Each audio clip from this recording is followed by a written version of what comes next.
Donc, bienvenue à tous pour cet atelier qui traite de l'impact carbone des achats. Je suis Gaëlle Vandeput, je suis chargée de logistique pour l'APCC et aussi pour le SVC. Donc, l'APCC, c'est l'Association des professionnels en conseil climat, énergie et environnement. Et le SVC, c'est le sommet virtuel du climat, bien sûr. Merci pour vos messages dans le chat. Tout marche bien, c'est super. Alors, j'ai le plaisir aujourd'hui de vous accueillir pour cet atelier donc, qui va durer 1 heure et j'ai avec moi donc Vincent Monclus qui est consultant pour Buy Your Way. Et juste avant de commencer, j'aimerais vous faire quelques mots sur l'événement et en particulier donc vous rappeler la mission du SVC qui est de permettre aux entreprises et aux collectivités de s'engager, d'agir et d'avancer concrètement sur la voie collective de la neutralité carbone. Donc, comme vous avez pu le voir sur le programme, on a près de 50 webconf et ateliers pendant ces 2 semaines de sommet virtuel du climat. Et chacun des événements tente de répondre aux 2 questions que vous voyez actuellement s'afficher à l'écran. Donc voilà, simplement vous dire, n'hésitez pas à vous inscrire aussi à d'autres interventions qui vous semblent utiles pour vous. On a un programme très, très riche. Donc cet événement est initié et coordonné par l'APCC et aussi coporté par l'ADEME, l'ABC, donc l'association Bilan Carbone et la fédération Sinov. Sachez aussi que du coup, cet événement n'aurait pas pu avoir lieu sans nos nombreux soutiens et nos sponsors et toutes nos parties prenantes. Donc à ce titre, j'aimerais les remercier pendant cette petite introduction et aussi remercier toutes les personnes qui nous ont soutenus de plein de manières différentes depuis notre première édition qui a eu lieu en 2019. Alors, sachez que toutes les webconférences et ateliers du SVC sont gratuits. On a vraiment eu à cœur de construire un événement accessible à toutes et tous. Néanmoins, si vous souhaitez nous soutenir, vous pouvez faire un don. Donc, je vous mets le lien dans le chat à toute fin utile. Pour les aspects logistiques de la webconf, simplement quelques points à noter avant de démarrer.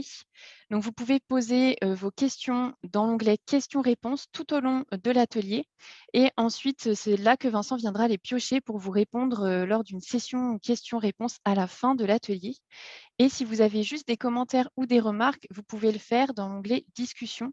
Alors, simplement attention aux destinataires à bien sélectionner panélistes et participants pour que tout le monde voit votre commentaire. Aussi vous dire que les slides et le replay seront disponibles courant décembre et vous recevrez également un mail à ce moment-là.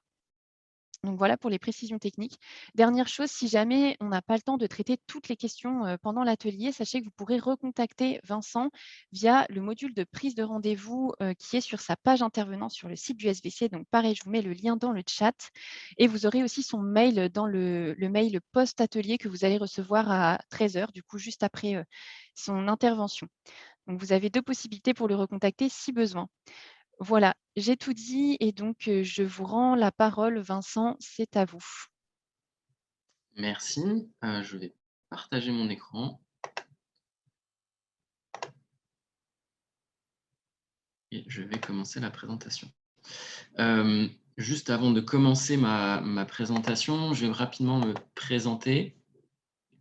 Je suis Vincent Monclus, donc consultant chez Buy Your Way. Buy Your Way, c'est un cabinet de conseil qui est dédié aux achats responsables. On accompagne nos clients dans la définition de ce que c'est qu'un achat responsable chez eux et dans le déploiement de la démarche, dans la sélection des fournisseurs, dans l'évaluation des fournisseurs et dans des créations de projets de traçabilité matière aussi de filières. Et donc, c'est un peu dans ce cadre-là que je viens vous parler, qui est de comment on intègre l'impact carbone dans les achats, qui est un sujet assez complexe et pour les entreprises et pour les directions achats qui ont souvent du mal à savoir comment réduire l'impact carbone de ce qu'ils achètent et du coup de leurs fournisseurs. Rapide, je ne me suis pas présenté. Ça fait 4 ans et demi que je travaille chez Buy Your Way en tant que consultant. Avant ça, je faisais de l'éco-conception et de l'analyse de cycle de vie. J'ai une formation d'ACViste, de réalisation de calcul d'impact environnemental, et c'est pour ça que je travaille principalement sur l'émission d'impact carbone chez Buy Your Way dans les achats. Bon, revenons à notre présentation et le sujet de cet atelier qui est le bilan carbone dans les achats. Et avant de peut-être faire un rappel sur ce que c'est qu'un bilan carbone, parce que potentiellement vous n'êtes pas tous, alors je ne connais pas les profils des personnes qui sont là, mais c'est peut-être pas clair pour tout le monde. Je voudrais juste dire que voilà, l'impact carbone dans les achats, c'est quelque chose qui est assez compliqué. Bon. Qu'est-ce que c'est qu'un bilan carbone? En fait, de quoi on parle vraiment? Souvent, on parle de bilan carbone en tant qu'abus de langage parce que en vrai, c'est une marque déposée par l'ADEME qui est une méthodologie de calcul d'émissions de gaz à effet de serre. Souvent, il y a une confusion entre bilan carbone, bilan GES, comptabilité carbone. Ce sont trois choses qui sont différentes, mais qui, au final, permettent de faire un peu la même chose. Pourquoi un bilan carbone dans les achats, enfin, la comptabilité carbone dans les achats, c'est quelque chose d'important? Parce que quand on fait l'estimation de l'impact carbone d'une entreprise, on se rend compte que 60 à 80% des émissions de gaz à effet de serre sont dues à ce qu'on appelle le scope 3, donc tout ce qui est émis hors de la consommation énergétique de l'entreprise. Et dans ce scope 3, on va retrouver les achats. Les achats peuvent représenter entre 50 à 90% des émissions de gaz à effet de serre du scope 3. Donc pour que ce soit clair pour tout le monde, le scope 1, c'est la consommation d'énergie en direct d'une entreprise, la consommation de fuel, la consommation de gaz qui permettent de faire tourner les machines, qui permettent de chauffer le bâtiment. Le scope 2, c'est la consommation d'énergie indirecte, ce qui est en fait l'électricité, la consommation électrique d'une activité. Et ensuite vient le scope 3. Le scope 3, c'est les émissions de gaz à effet de serre dues au déplacement, dues à la gestion des déchets, dues au transport. Donc, dans le déplacement, c'est les déplacements de personnes, mais c'est aussi les déplacements domicile-travail et les déplacements professionnels des commerciaux, des différentes personnes qui vont voir leurs fournisseurs ou qui vont participer à des conférences. Ça va être aussi les achats de matières premières et les achats, le reste, les achats de prestations de services, les achats de prestations de maintenance, les achats des services généraux. Donc, tout ça, c'est le scope 3.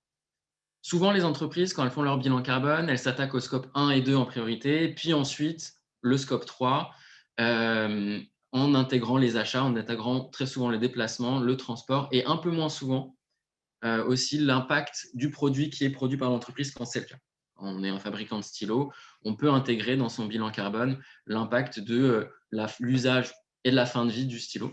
Ça a assez peu d'impact, mais ceci dit, si on fabrique des perceuses, l'usage de la perceuse qui consomme de l'énergie va avoir un impact non négligeable sur le bilan carbone de l'entreprise. Ça, c'est le scope 3. Donc, comme je le disais, le scope 3 peut représenter jusqu'à 80% des émissions de gaz à effet de serre d'une entreprise. Et les achats dedans peuvent aller entre 50 et 90% des émissions de gaz à effet de serre. Donc là, je vous ai rappelé sur ce tableau les différents postes d'émissions entre le scope 1, le scope 2 et le scope 3. Donc ça, c'est la classification de l'ADEME. Il y a en tout 24 postes d'émissions différents où on va retrouver du coup les achats dans le poste d'émission numéro 9, achat de produits et de services, les achats d'immobilisation de biens aussi avec tout ce qui est voitures et ordinateurs. Le transport de marchandises, on a des prestations d'achat de fret. Et normalement, il y a un autre poste de matières premières qui est caché quelque part. Bref, donc voilà, dans les achats, on a 3 à 4 postes qui sont pris en compte dans la méthodologie de l'ADEME. Petit rappel sur les différents termes de bilan carbone, bilan GS, comptabilité carbone. Comme je l'ai dit tout à l'heure, le bilan carbone, c'est une méthodologie de l'ADEME qui permet de calculer,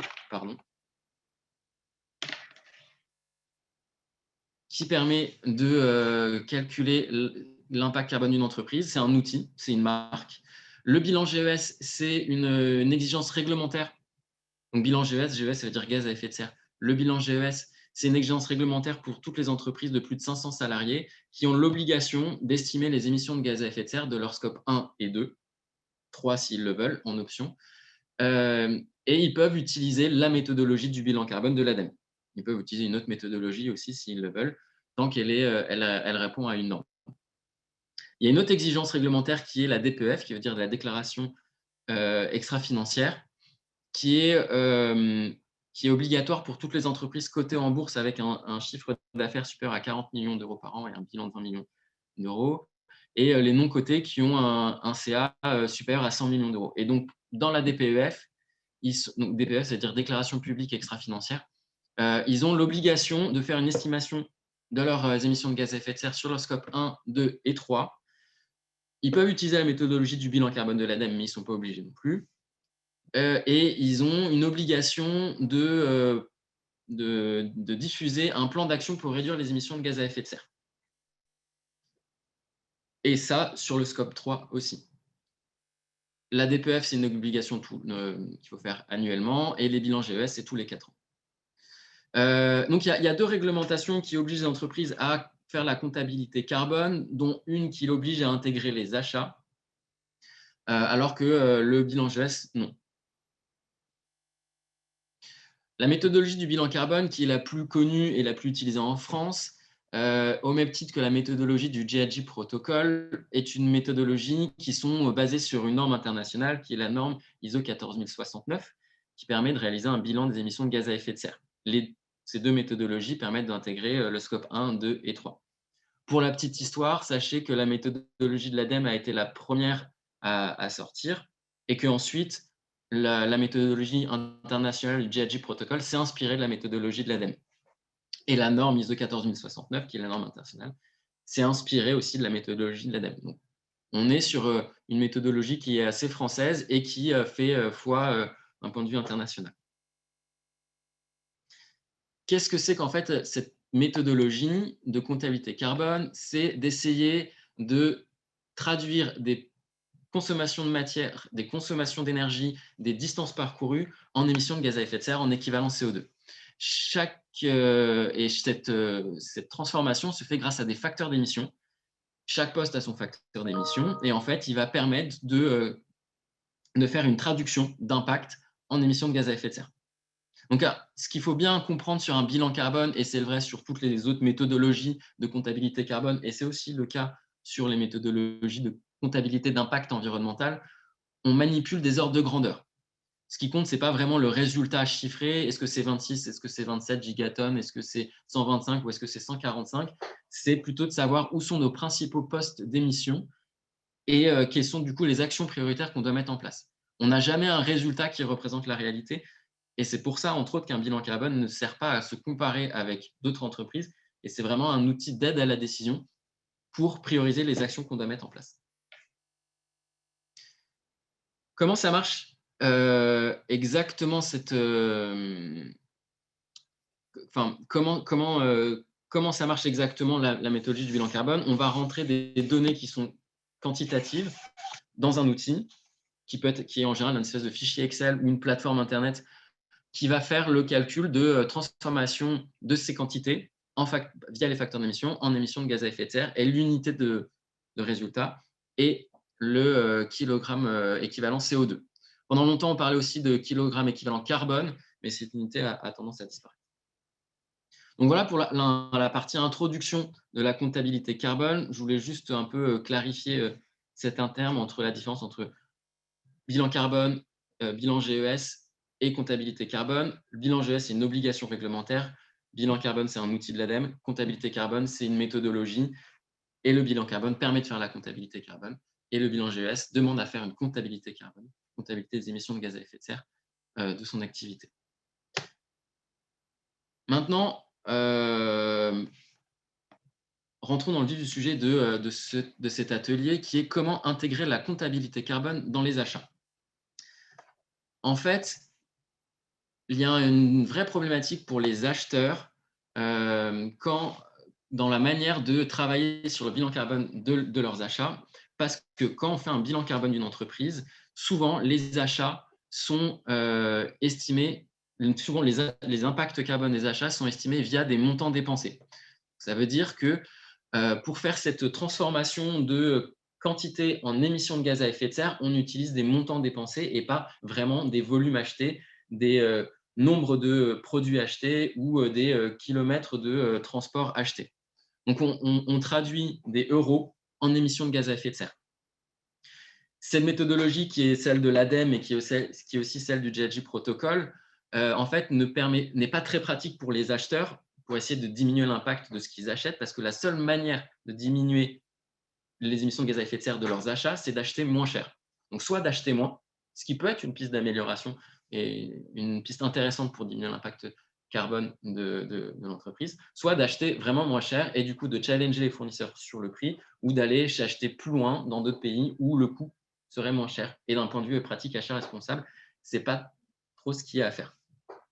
Donc, on est en face, nos clients, les personnes qu'on rencontre sont un peu désemparées pour essayer déjà d'estimer le réel bilan d'émissions de gaz à effet de serre de ce qu'ils achètent et ensuite d'essayer de le réduire parce qu'ils ont pas cette connaissance de savoir où sont réellement les principaux postes d'émission, puisque c'est pas parce qu'une prestation est vendue très cher que forcément elle émet beaucoup de carbone. Et l'inverse est vrai, c'est pas parce qu'une prestation ou un achat est pas cher qu'elle n'émet pas beaucoup de carbone. Donc ils sont un peu perdus face à ça. Nous, ce qu'on recommande, la meilleure manière d'estimer l'impact carbone des achats, c'est d'essayer de prioriser les catégories d'achats pour essayer derrière d'affiner le bilan carbone avec des facteurs d'émission qui sont plus proches de la réalité. Donc, d'essayer de s'affranchir de ces facteurs d'émission monétaires et d'essayer de trouver des facteurs d'émission qui viendraient prendre des kilomètres parcourus pour un prestataire de transport, qui viendraient prendre des tonnes de matériaux, de matières premières ou des tonnes de produits achetés ou des volumes achetés. Une fois qu'on a affiné ce bilan carbone et qu'on a une estimation un peu plus fine de là où sont les principaux postes d'achat le plus émetteurs de gaz à effet de serre, on va essayer de travailler avec les fournisseurs pour diminuer l'impact carbone de ce qu'on achète. C'est la troisième partie, trajectoire de réduction carbone. C'est potentiellement se fixer des objectifs et ensuite challenger les fournisseurs, soit en les sélectionnant sur l'impact carbone de leurs prestations, soit en les challengeant sur l'impact carbone de leur activité et en leur demandant potentiellement de réaliser leur propre estimation d'émissions de gaz à effet de serre. Je détaillerai ces trois parties dans la présentation. Donc, comment on fait cette priorisation des catégories d'achat? Ce que nous, on suggère, c'est de faire une cartographie impact carbone. Donc, c'est d'essayer c'est un outil de priorisation. On prend en compte l'importance stratégique de la catégorie d'achat. Est-ce qu'on en achète beaucoup? Est-ce qu'on a beaucoup de fournisseurs? Est-ce qu'on a un gros volume d'achat? Est-ce qu'on a un gros montant d'achat? Est-ce qu'on a aussi une capacité d'influence chez nos fournisseurs? Parce que si on n'a pas de capacité d'influence, on ne va pas pouvoir leur faire changer leurs pratiques. Donc, tout ça, on prend en compte. Et on prend en compte un deuxième critère qui est est-ce que c'est une activité, est-ce que c'est un secteur qui est connu pour être fortement émetteur de gaz à effet de serre? Il y a des secteurs comme l'industrie pétrochimique, l'industrie de la chimie, l'industrie de l'acier, l'industrie du transport qui vont être très émetteurs, et puis d'autres types d'achats, de prestations qui vont en être beaucoup moins. Et donc, on va venir les prioriser là-dessus pour sélectionner 5 à 10 en fonction des ressources qu'on a en interne, catégories d'achat qu'on va venir creuser et où on va venir essayer de mieux estimer l'impact carbone de ces catégories d'achat. Une fois qu'on a identifié les catégories d'achat les plus prioritaires sur lesquelles il faut travailler, on va essayer d'identifier les actions à déployer. Est-ce qu'il vaut mieux réduire l'impact de mon achat ou est-ce qu'il vaut mieux challenger le fournisseur sur son émission de gaz à effet de serre? Une fois qu'on a fait ça, on va essayer d'identifier les fournisseurs avec qui on va travailler. On a des catégories d'achat, on va avoir 3 fournisseurs alors que d'autres, on va en avoir 50 ou voire peut-être même plus. On ne va peut-être pas forcément travailler avec ces 50 fournisseurs-là. On va en cibler une dizaine ou on va en cibler 3-4 qui sont potentiellement les principaux fournisseurs ou les fournisseurs avec qui on peut co-construire quelque chose. Une fois qu'on a du coup fait cette cartographie des achats, on va venir affiner le bilan carbone. Donc, on va s'affranchir des facteurs d'émission de achat de l'ADEME, donc qui viennent traduire des montants dépensés en gaz à effet de serre. Et on va essayer de trouver des facteurs d'émission plus sectoriels. Donc, comme je le disais tout à l'heure, quand on est sur une prestation de transport, on va essayer de trouver un facteur d'émission qui va prendre en compte les distances parcourues. Quand on est sur l'achat de matériel informatique, on va essayer de trouver un facteur d'émission qui va estimer les émissions de gaz à effet de serre de la production d'un ordinateur, d'une imprimante, d'un serveur. Quand on est sur l'achat de machines, on va essayer de trouver un facteur d'émission qui représenterait l'impact de la fabrication d'une machine. Il y a des facteurs d'émission qui sont dans des bases de données en libre accès, comme celle de l'ADEME. Après, il y a d'autres facteurs d'émission qui peuvent être payants. C'est un travail qui peut être un peu compliqué. Potentiellement, il faut se faire accompagner par des experts sur ces sujets-là, parce que tous les facteurs d'émission n'existent pas forcément, et donc parfois, on peut être amené à en créer. Et donc, c'est pour ça qu'il faut vraiment sélectionner quelques catégories d'achat, parce que c'est un travail qui est long.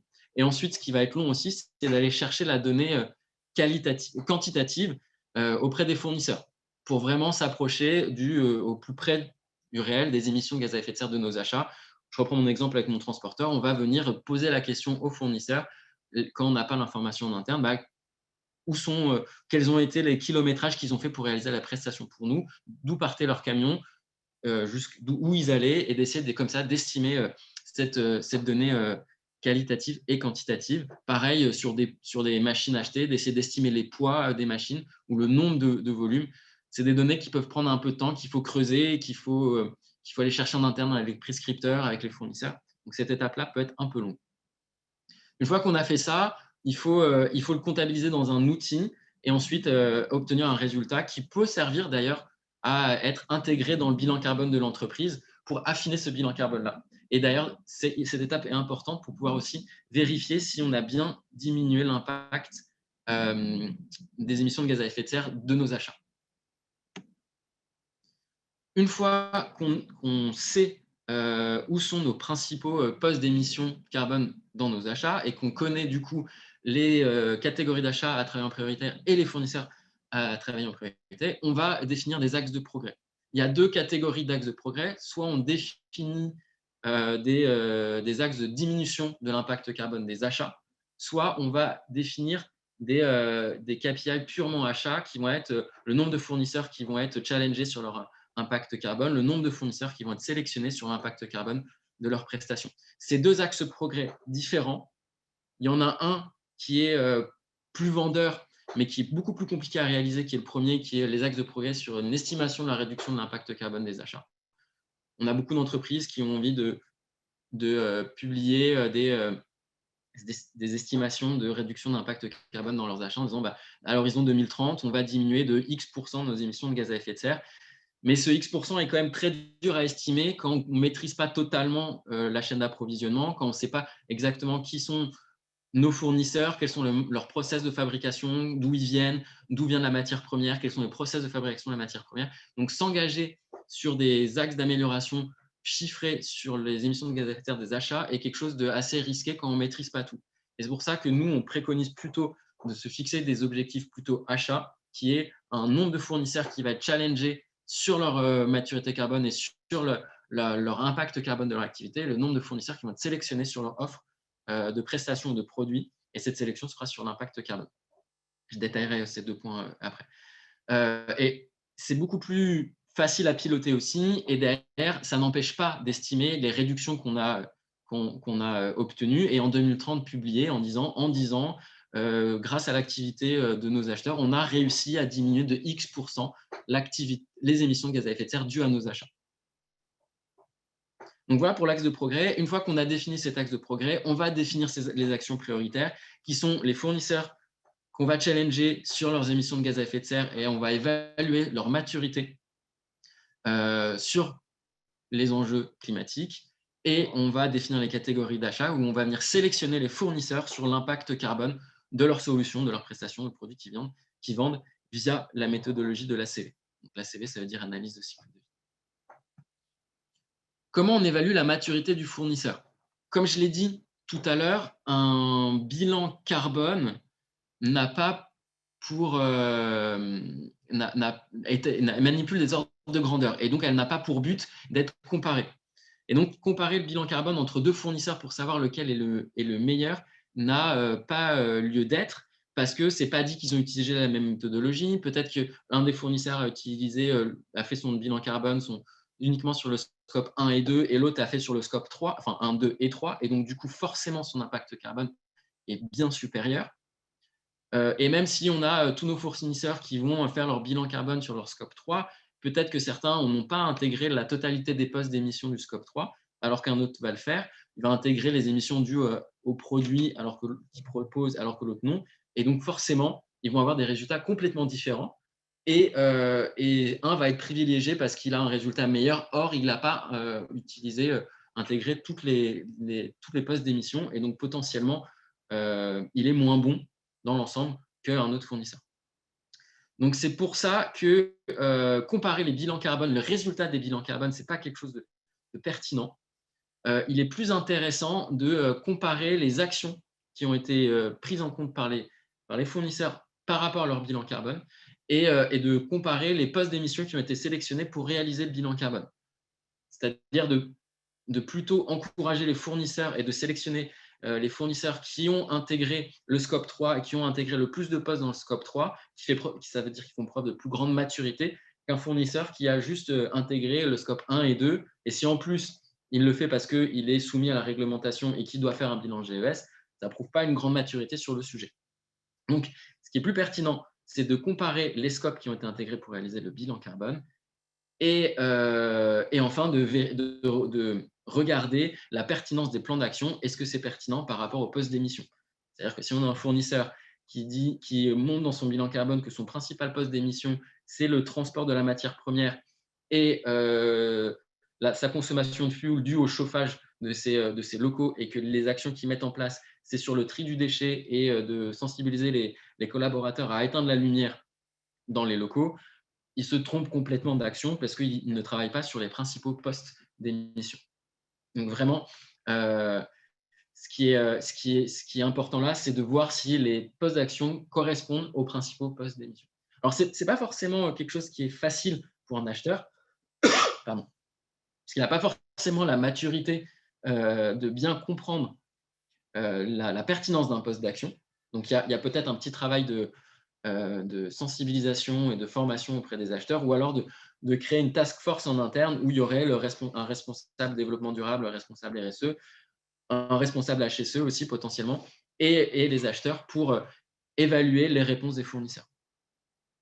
Il y a une question qui se pose aussi, c'est comment intégrer les PME et les TPE dans ce type d'évaluation, parce que faire un bilan carbone, c'est un coût et un budget du coup que n'ont pas forcément les PME et encore moins les TPE.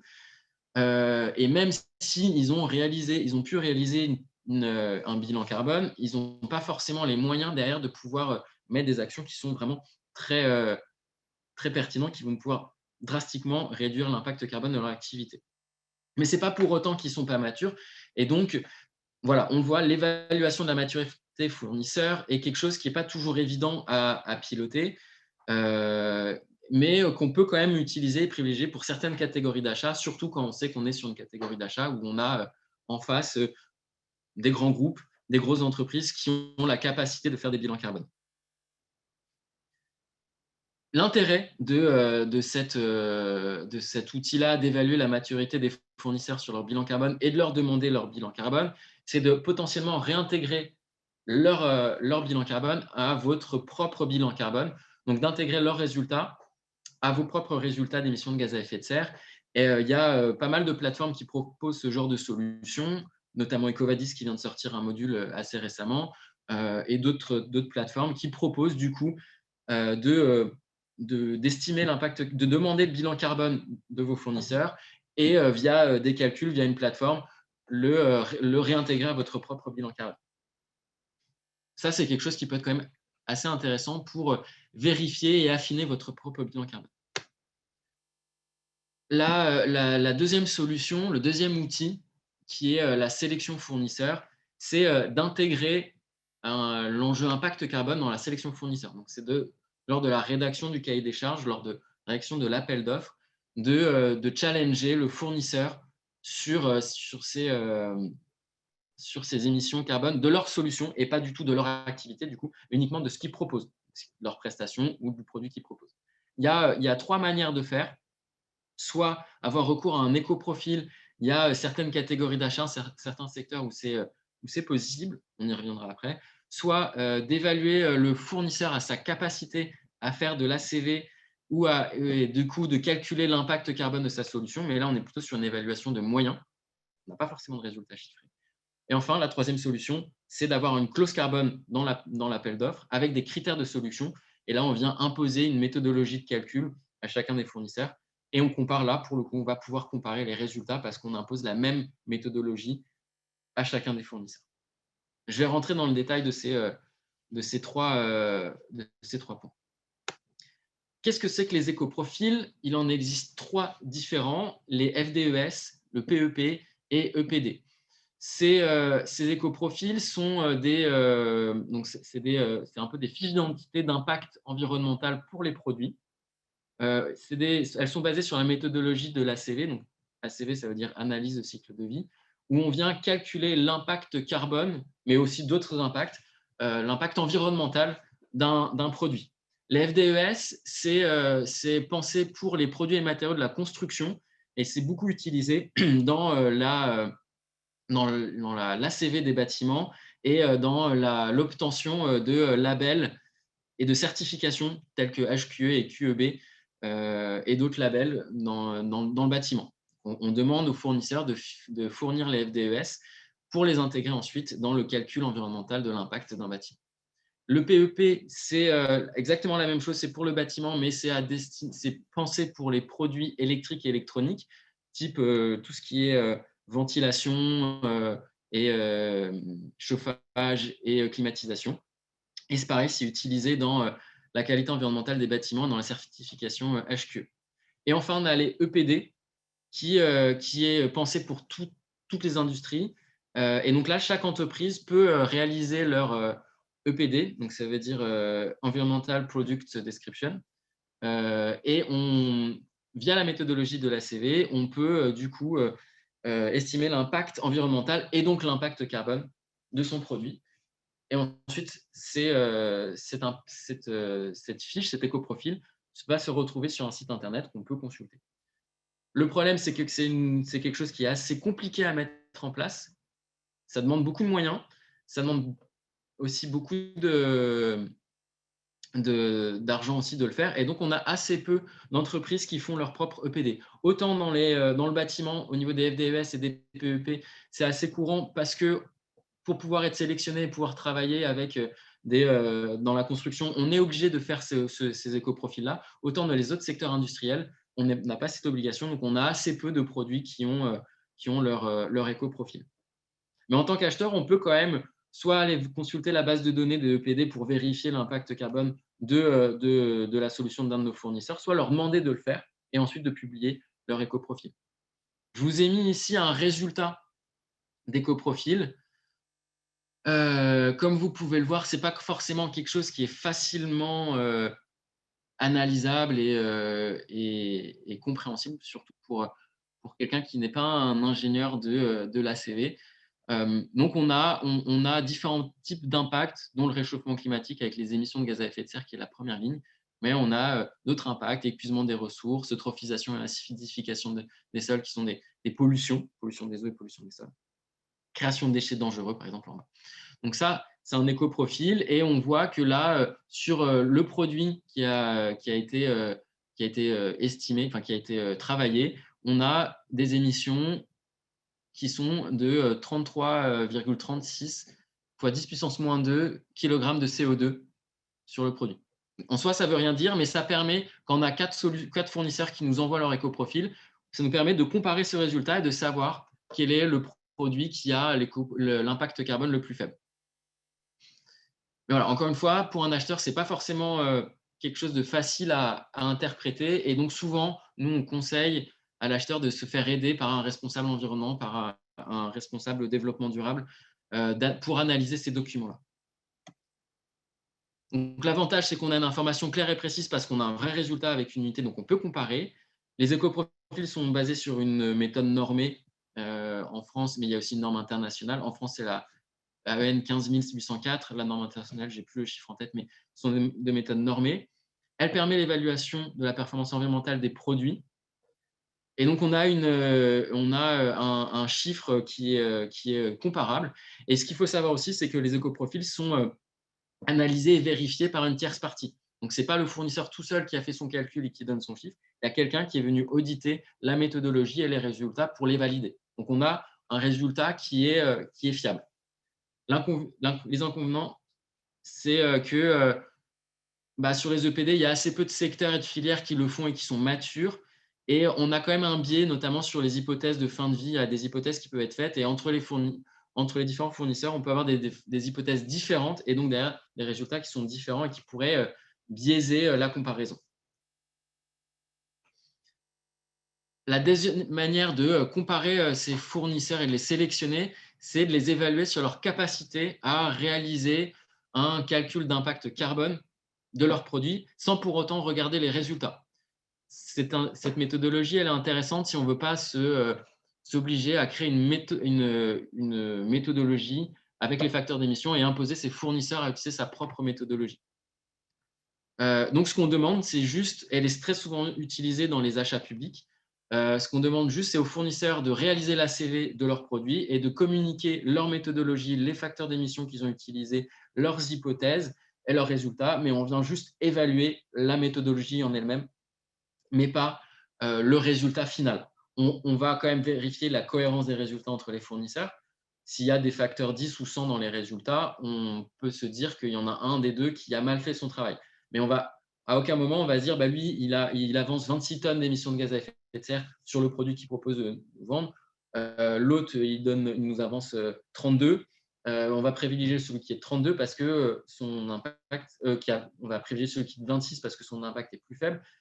On est sur le même ordre de grandeur et donc là, on ne peut pas savoir s'il y en a un qui est mieux que l'autre. Par contre, s'il y en a un qui avance 26 et l'autre qui avance 320, il y en a un des deux qui s'est trompé, potentiellement celui qui avance 26, et on va lui demander de revoir sa copie. Donc là, on est juste sur une évaluation de moyens et pas une évaluation de résultats. Donc, on vient évaluer la maturité du fournisseur à faire de la CV, à être capable de calculer l'impact carbone de sa solution, mais pas le résultat en lui-même. Pour pouvoir évaluer le résultat en lui-même, il faut imposer à ses fournisseurs, dans le cahier des charges, la méthodologie de calcul. Donc, ça veut dire qu'il faut que l'acheteur et les prescripteurs définissent une méthodologie avec des facteurs d'émission et que derrière, on récupère les données des fournisseurs, qu'on fasse un calcul et qu'on obtienne un résultat et que là, on puisse comparer les résultats. C'est cette troisième option qui est la clause carbone, où on vient mettre dans l'appel d'offres une clause carbone où on va demander aux fournisseurs de calculer l'impact carbone de sa solution, d'intégrer toutes les étapes de cycle de vie du produit. Parce qu'il y a ça aussi. Quand on n'impose pas sa méthodologie et que du coup, on est sur l'évaluation de la capacité à faire un calcul d'impact carbone, un fournisseur va intégrer peut-être la fin de vie alors que l'autre ne va pas le faire. L'un va intégrer le transport de sa matière première jusqu'à son usine et l'autre ne va pas le faire. Et du coup, c'est pour ça aussi que les résultats ne sont pas forcément comparables. Là, on vient imposer toutes les étapes du cycle de vie, on vient imposer les facteurs d'émission et on vient imposer les hypothèses d'usage, enfin les hypothèses et notamment d'usage. Du coup, là, on a un résultat qui est comparable et on peut du coup sélectionner le fournisseur sur son impact carbone de la solution qu'il propose. Et derrière, c'est intéressant parce qu'avec lui, on va pouvoir éco-concevoir, lui demander peut-être de challenger sa solution, de changer certains matériaux, de changer peut-être un processus, de revoir le transport et de pouvoir vérifier que ce qu'il propose va permettre des gains d'impact carbone, en émissions de gaz à effet de serre sur la solution qu'il propose. Donc, l'avantage de cette clause carbone, c'est qu'on a des résultats qui sont chiffrés. On n'a pas forcément besoin d'avoir une obligation d'expertise carbone pour comprendre les résultats. Par contre, il faut avoir un expert en amont qui vient définir la méthodologie. Donc, avant de faire l'appel d'offres, il faut travailler avec un ingénieur spécialiste en éco-conception, en impact environnemental ou la personne du développement durable qui a cette connaissance du bilan carbone pour définir la méthodologie. Une fois qu'on a ces méthodologies, l'acheteur n'a plus qu'à comparer des résultats et des chiffres. Donc ça, c'est un avantage quand même. Et en plus, ce résultat-là va être facilement intégrable dans le résultat du bilan carbone de sa propre entreprise parce qu'on a un vrai résultat chiffré qui correspond à un achat en particulier. Et donc, on va pouvoir très facilement l'intégrer derrière dans le bilan carbone. Les inconvénients de cette méthodologie-là, de cet outil-là, c'est que on a besoin d'un expert pour réaliser la méthodologie. C'est une solution qui est un peu compliquée pour les fournisseurs et notamment pour les TPE et PME qui n'ont pas forcément la capacité à bien remplir tout ce qu'on demande pour réaliser le calcul de l'impact carbone. Ça va leur prendre du temps et une personne doit être dédiée à ça et ça va leur prendre du temps. Ça ne permet pas forcément de prendre en compte certaines bonnes pratiques parce qu'on vient imposer des facteurs d'émission et les facteurs d'émission, ce sont des moyennes. Et donc, peut-être quand on a un fournisseur qui a une matière hyper innovante et qu'on n'a pas le facteur d'émission, on ne va pas pouvoir l'intégrer dans le bilan carbone. Et donc, ça peut être dommage. Donc, il faut être capable aussi d'intégrer des bonnes pratiques fournisseurs pour pondérer les résultats qu'on obtient via la clause carbone. Et derrière, il faut piloter cette démarche-là, parce que ce qui est intéressant, c'est de pouvoir challenger ses fournisseurs sur les résultats qu'ils donnent et d'essayer de les pousser à faire de l'éco-conception. Je vous ai mis là un exemple de clause carbone qu'on a rédigé pour un de nos clients qui l'a mis dans son cahier des charges. Et ensuite, bon, je ne vous ai pas mis la méthodologie, mais voilà à quoi ça ressemblait. Donc, il y avait une partie introduction d'explication de la clause. Donc, il disait « La quantification des émissions de gaz à effet de serre doit se faire selon une méthode définie et identique pour tous les prestataires. Il est important que la demande concerne la prestation et non pas l'entreprise. Il est aussi important d'englober dans la méthodologie l'ensemble du cycle de vie de la solution. Afin que chaque candidat soit évalué de façon identique, le processus de calcul des émissions de gaz à effet de serre devrait être le même. Il appartient alors aux donneurs d'ordre, donc nous, de diffuser la méthodologie de calcul et donc de diffuser les facteurs d'émission qui vont être utilisés dans le calcul. Les facteurs d'émission sont en libre accès sur le site de l'ADEME, bilan GES adem.fr. La clause est la suivante. Le fournisseur devra calculer les émissions de gaz à effet de serre engendrées sur tout le cycle de vie de la prestation commandée. Le calcul se fera selon la méthodologie présentée en annexe. Le fournisseur devra, sous peine de non-recevabilité de l'offre, communiquer au client le résultat avec le calcul détaillé, les hypothèses retenues dans le calcul et les périmètres de l'étude. Le candidat devra pour sa part communiquer dans sa réponse le résultat, les calculs détaillés, le périmètre de calcul avec justification des choix de poste et les hypothèses retenues. C'est quand même quelque chose qui peut être un peu lourd, mais ce qui va être le plus important, ça va être le résultat obtenu.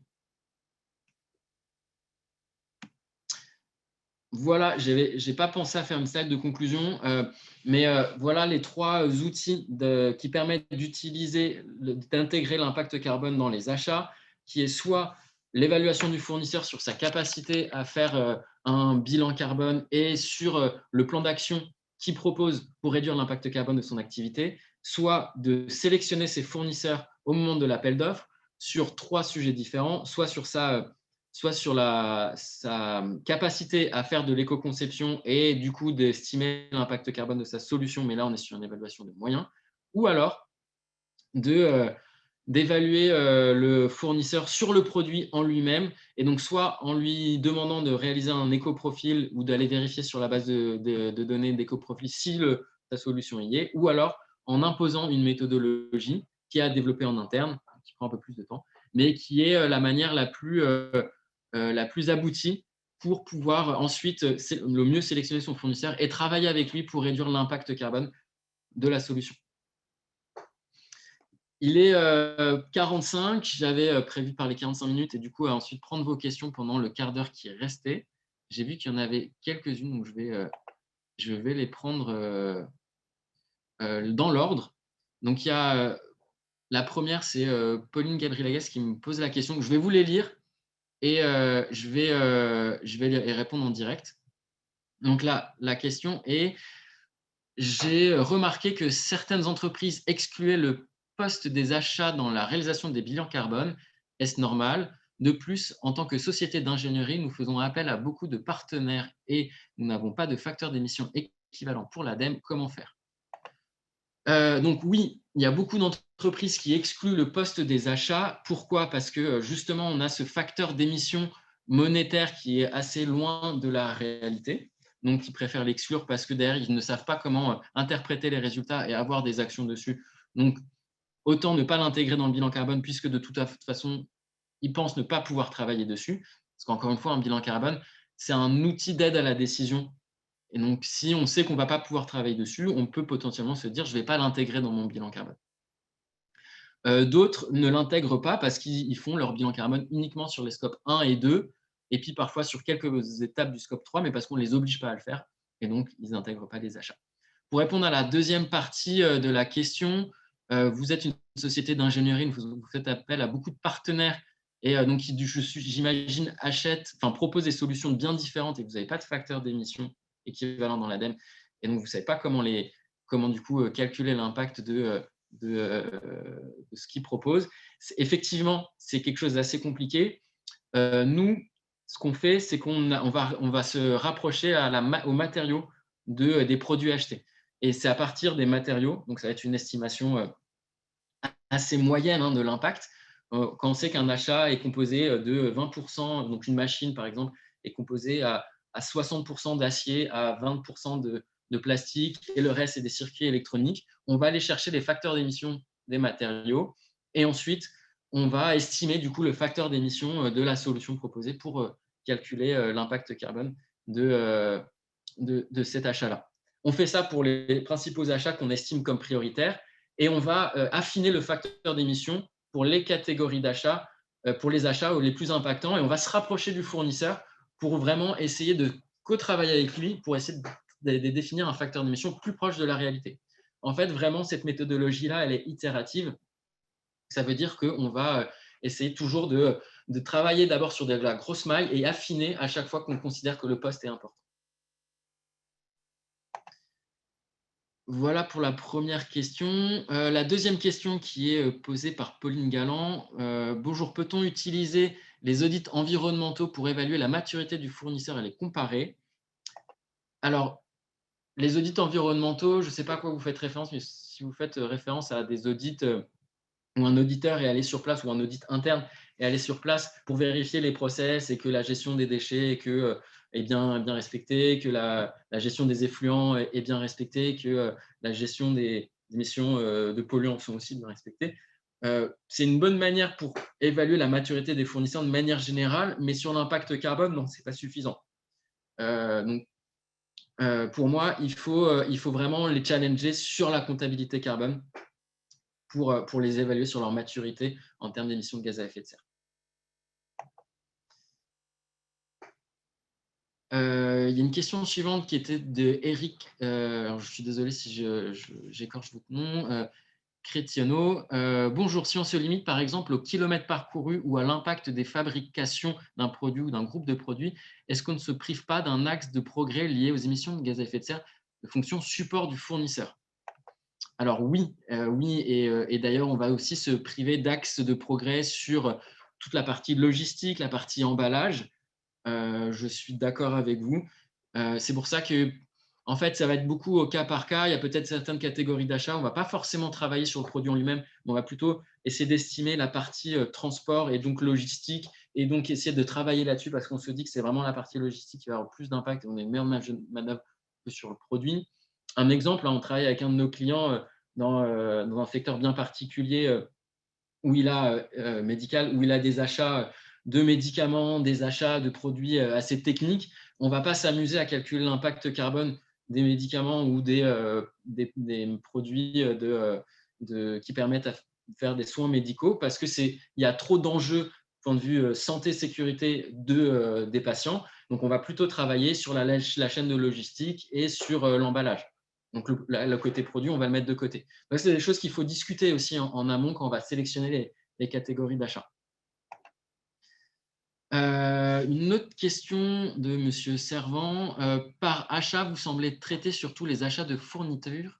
Quid des achats de travaux et de services? Autrement dit, comment une entreprise peut-elle estimer l'empreinte carbone de ses achats de travaux et de services si son prestataire ne possède pas de bilan carbone de ses prestations? Exemple, une organisation commande un événement, salon, spectacle. Comment l'organisation peut-elle intégrer l'impact carbone dans l'événement si le prestataire ne fait pas lui-même un bilan carbone? Effectivement, c'est assez compliqué. Il faut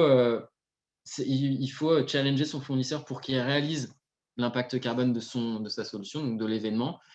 Et si on se rend compte qu'on est face à des fournisseurs qui n'ont pas cette capacité parce que ce sont des PME ou des TPE, on va plutôt venir essayer de les challenger sur des actions concrètes, mais pas forcément sur l'impact carbone de la prestation. Mais du coup, on va se priver de cette information-là et on ne va pas pouvoir vraiment l'intégrer dans le bilan carbone de notre propre entreprise. Mais le but, c'est d'accompagner ces fournisseurs aussi sur du long terme pour qu'ils soient en capacité de le faire sur le long terme. Donc, c'est peut-être dans un premier temps les prévenir qu'on aimerait qu'ils fassent des bilans carbone de leur activité. Et ensuite, potentiellement de les accompagner si ce sont des fournisseurs qui sont historiques, avec qui on veut continuer à travailler et qu'on se dit que c'est quelque chose d'important, les accompagner dans ce travail-là. et dans un second temps, du coup, de pouvoir avoir cette donnée. Mais c'est vrai que dans un premier temps, si on a des fournisseurs qui ne sont pas capables de le faire, c'est compliqué. Donc, il faut plutôt les évaluer sur leur maturité des actions qu'ils mettent en place pour essayer de réduire leur impact carbone, même s'ils n'ont pas réalisé de bilan carbone. Monsieur Gillus me pose la question, la clause carbone, pour les fournisseurs, est-ce que ça leur revient à transmettre son bilan carbone? Non. La clause carbone, c'est plutôt demander aux fournisseurs de calculer l'impact carbone de ce qu'ils proposent et pas son bilan carbone. Parce que du coup, comme je le disais, le bilan carbone, on peut intégrer le scope 2, le scope 1 et 2 et pas le 3, ou le scope 1, 2 et 3, et puis pas forcément tout dans le 3. Donc, on peut avoir des réponses complètement différentes et donc des chiffres complètement différents entre les fournisseurs, ce qui nous rend impossible la comparaison. Alors que la clause carbone, elle vient imposer une méthodologie de calcul du produit. Et là, on impose des facteurs d'émission. Et là, du coup, on peut comparer facilement les résultats. Monsieur Domé me pose la question, la clause carbone, pour quel secteur d'activité, type de fournisseur cela a pu fonctionner? Avez-vous des exemples? Nous avons essayé un peu, mais les entreprises ne répondent pas sur ce critère, trop difficile pour eux, certainement. Effectivement, la clause carbone, c'est quelque chose qui peut être compliqué. Nous, on l'a déjà mis en application sur l'achat de prestations de transport, l'achat de prestations de services, maintenance, et l'achat de produits de finis. Alors, effectivement, plus un produit est complexe, plus c'est compliqué. Avoir une clause carbone sur l'achat d'ordinateurs, ce n'est pas forcément pertinent, surtout que vos fournisseurs, ils n'ont pas forcément toutes les données pour calculer l'impact carbone d'un ordinateur ou de quelque chose en IT. Mais sur des produits plus simples, c'est un outil qui est tout à fait pertinent. Et la clause carbone, elle est vraiment pertinente sur les prestations, où on va venir… Alors, sur la prestation, on va surtout les challenger sur le transport, on va surtout les challenger sur potentiellement les matériaux qu'ils vont utiliser pour réaliser la prestation. Donc, je pense notamment à des prestations de maintenance. Donc là, c'est des choses qui sont réalisables. Mais oui, il y a des fournisseurs… Si vous ne rendez pas la clause carbone obligatoire, vous avez des fournisseurs qui ne vont pas y répondre. Et par contre, si vous la rendez obligatoire et que vous n'avez pas assez de fournisseurs qui répondent, c'est-à-dire qu'ils ne sont pas encore matures. Donc, avant de se dire on va avoir une clause carbone, c'est important aussi de faire un benchmark de la maturité de ces fournisseurs sur ces sujets-là pour ne pas non plus avoir un appel d'offres où personne n'y répond parce qu'en fait, on est trop exigeant. Donc, la clause carbone, c'est bien, mais il faut prendre en compte aussi la maturité du secteur. Quelle est la diffusion de ces démarches dans l'industrie automobile? Dans l'industrie automobile, j'ai l'impression que c'est quelque chose qui se demande de plus en plus, notamment parce qu'il y a une vraie démarche d'éco-conception sur les pièces, et donc l'impact carbone est pris en compte. Après, sur tout ce qui est prestations de maintenance et prestations de services dans l'automobile, pour moi, ils sont au même niveau que dans toute autre industrie. Il y a assez peu de challenge sur l'impact carbone. Il reste encore pas mal de questions. Là, j'en ai 8. Il me reste 7 minutes. Je vais essayer de toutes les traiter, mais je ne suis pas sûr. Bon, je vais faire de mon mieux. Donc, il y a Madame Enoch qui me demande « Bonjour, y a-t-il des écoprofils pour toutes les matières chimiques sur le marché ou des écoprofils pour des familles de produits chimiques ?» Non. Les écoprofils sont surtout pensés pour des produits manufacturés et pas trop pour des produits chimiques. Il y a un vrai manque là-dessus. Après, il y a une bonne maturité en termes de chimie verte et d'ACV de produits chimiques chez pas mal d'entreprises du secteur. Donc, moi, je pense que c'est réalisable d'estimer l'impact carbone de certains produits chimiques. Alors, pas forcément de tous, surtout quand on ne maîtrise pas la chaîne d'approvisionnement. Mais des écoprofils sur les produits chimiques, non, il y en a très peu.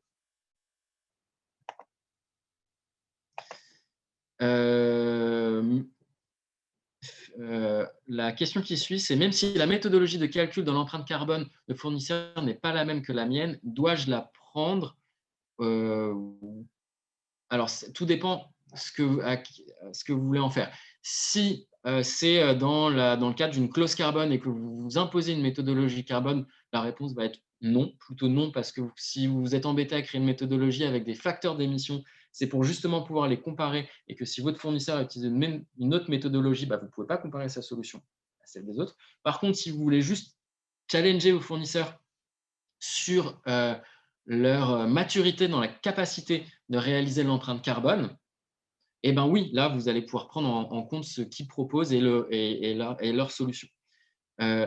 Petit rappel, hein, dans ce challenge de la maturité, le but, c'est vraiment de sélectionner le fournisseur qui va être capable de calculer l'empreinte carbone et derrière, de travailler avec lui sur des pistes d'amélioration et des solutions pour améliorer l'empreinte carbone de sa solution, mais pas forcément pour avoir intégré le résultat de sa méthodologie dans votre bilan carbone. Madame Rioux me pose la question, vous parlez de bases de données payantes pour trouver des facteurs d'émission. Avez-vous des exemples de bases de données? Alors, il y a toutes les bases de données qui sont utilisées dans l'ACV et l'éco-conception, qui sont celles de EcoEvent, par exemple. Après, il y a quelques bases de données sectorielles dans le transport, dans certaines industries, du plastique notamment et de l'acier. Alors, je n'ai pas là les noms en tête, mais c'est des choses que vous pouvez retrouver assez facilement. Je pourrais vous les renvoyer derrière par mail. Et après, il y a aussi en gratuite en France, il y a la base de données de l'ADEME de bilan GES et aussi les bases de données toujours de l'ADEME de leur plateforme qui permet de faire de l'éco-conception, où dedans, il y a des facteurs d'émission aussi, carbone, mais d'autres types d'impact environnemental, mais aussi carbone, on peut aussi s'appuyer sur cette base de données. Pauline Gabrielagues me pose la question. Nous, c'est des services de prestations intellectuelles, donc j'imagine que vous achetez. Du coup, si je comprends bien, je peux exclure le poste d'achat dans la réalisation du bilan carbone si je considère que nous n'avons pas de marge de manœuvre sur le sujet. Non, les prestations intellectuelles vont avoir un impact, notamment si le prestataire se déplace. Alors effectivement, si c'est un prestataire qui est tout seul et qui travaille dans son bureau et qui se déplace peu, il va avoir assez peu d'impact. Donc, vous pourriez l'exclure parce qu'il y a, à mon avis, d'autres catégories d'achat bien plus importantes. Mais si vous avez des prestataires qui se déplacent, et notamment si vous travaillez avec des grands groupes de prestations intellectuelles et que vous envoyez vos prestataires à l'autre bout du monde, bah là, potentiellement, leur impact carbone, vous devrez le prendre en compte. Marion Delon me pose la question, pour les PME et TPE, existe-t-il des groupes, syndicats qui soutiennent, organisent la réalisation d'ACV ou récupération de FDES dans les secteurs professionnels identiques? Alors oui, l'ADEME permet, il y a des aides de l'ADEME pour réaliser des bilans carbone, pour, je crois aussi, réaliser des ACV produits. Donc, je pense que vous pouvez vous rapprocher de l'ADEME pour vous accompagner et ou en tout cas demander à vos fournisseurs de se rapprocher de l'ADEME pour se faire accompagner et se faire soutenir financièrement dans la réalisation d'ACV ou de calcul d'impact carbone de leur solution. Mathilde Bugel me pose la question. On a toujours une marge de manœuvre sur ce que l'on achète. Donc, si le mettre dans le BC… Alors, je ne comprends pas la… C'est peut-être plus une remarque, j'imagine. Donc, pas une question. Mais oui, on a toujours une marge de manœuvre sur ce qu'on achète, mais il y a des choses qui sont plus facilement applicables que d'autres. Et quand on travaille sur les achats et qu'on est acheteur et qu'on achète aussi beaucoup de choses, donc on n'a pas forcément tout traité, il vaut mieux prioriser là où on a le plus de marge de manœuvre. Doretta Dupont me pose la question. Bonjour, pourriez-vous nous donner des idées de coûts de vos prestations de calcul sur l'investissement d'une clause carbone? Alors, oui, ça dépend exactement ce que vous voulez faire. Sur la partie calcul bilan carbone, c'est de définir la méthodologie et après, derrière, d'évaluer l'offre des fournisseurs. C'est quelque chose qui prend un peu de temps, donc qui coûte un peu. Juste définir la méthodologie, on est sur un travail de quelques milliers d'euros. Et après, derrière, s'il faut analyser les réponses et faire des retours aux fournisseurs et potentiellement les accompagner pour réduire l'impact carbone, ça peut être une prestation qui est beaucoup plus longue. Donc, on est sur une prestation plus chère. Après, c'est un peu au cas par cas, que ce soit chez nous ou chez des concurrents, on est un peu sur les mêmes prix. Antoine Desieux me pose la question, avez-vous un exemple de challenge fournisseur concernant les produits alimentaires? Oui, alors on peut… On a travaillé avec un biscuitier il y a quelques années où on a fait l'impact carbone de leurs produits et on s'est rendu compte qu'un des aliments les plus impactants, que le plus impactant, c'était les ingrédients des biscuits et pas leur emballage ni leur transport. C'était vraiment la production d'un des ingrédients. Et du coup, on a travaillé sur cet ingrédient pour créer une filière bas carbone. Donc là, on n'est pas vraiment sur du challenge fournisseur. En fait, on est plutôt sur de la co-construction avec les fournisseurs où on a créé la filière avec des fournisseurs. Donc, je ne réponds pas totalement à votre question, mais c'est une des meilleures pratiques d'ailleurs qui est la création de filières bas carbone. Sur des exemples de challenge fournisseurs, c'est potentiellement les challenger sur leur chaîne de logistique, leur chaîne d'approvisionnement ou sur, quand on est sur des produits finis, sur les choix des ingrédients et l'origine des ingrédients.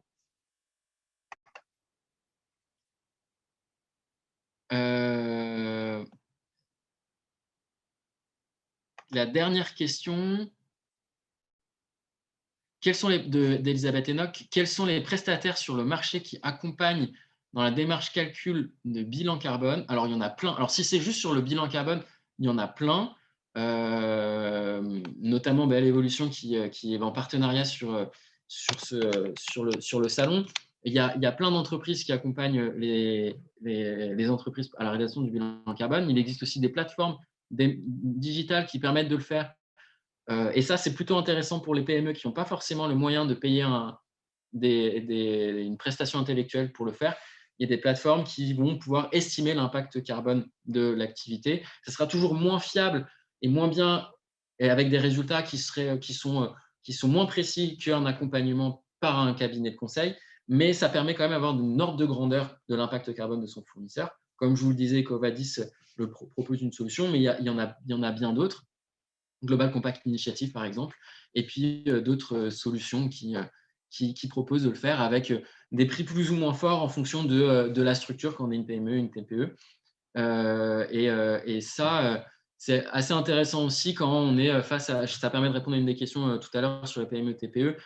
Quand on veut un peu challenger ses fournisseurs qui sont des PME, des TPE qui n'ont pas forcément les moyens, ces plateformes-là permettent de faire une estimation de l'impact carbone pour une somme qui est en général autour de 1 000 €, ça peut être intéressant. Mais l'avantage, c'est que le résultat, on ne peut pas trop en faire grand-chose parce que le réintégrer dans son propre bilan carbone, c'est assez compliqué parce qu'on est sur des méthodologies de calcul qui peuvent être différentes et que surtout, quand on a fait un bilan carbone sur une plateforme, on a des résultats un peu moins précis que quand on s'est fait accompagner ou quand on l'a fait en interne. Et donc, voilà, comparer les bilans carbone des fournisseurs, là, c'est quand même moins pratique. Merci Vincent, je suis désolée, je vais devoir vous couper. Il est Pas de souci. 13h03, on a légèrement dépassé le timing, mais merci beaucoup pour votre intervention et pour votre gestion des questions qui fut dans un temps record pas mal de questions traitées, donc super.